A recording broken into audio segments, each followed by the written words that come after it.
Uma curiosidade sobre formigas.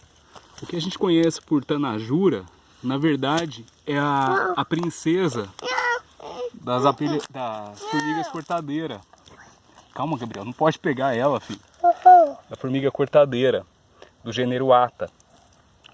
Ela sai da colônia, né?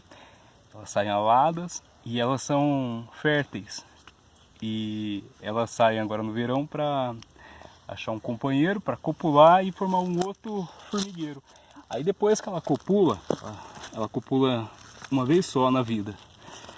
Ela perde a asa, ela vem para o chão e ela começa a cavar essas tocas, que é o que vai dar origem para um outro formigueiro. Uma nova colônia, uma nova história, a partir dessa princesa que a gente conhece por tanajura.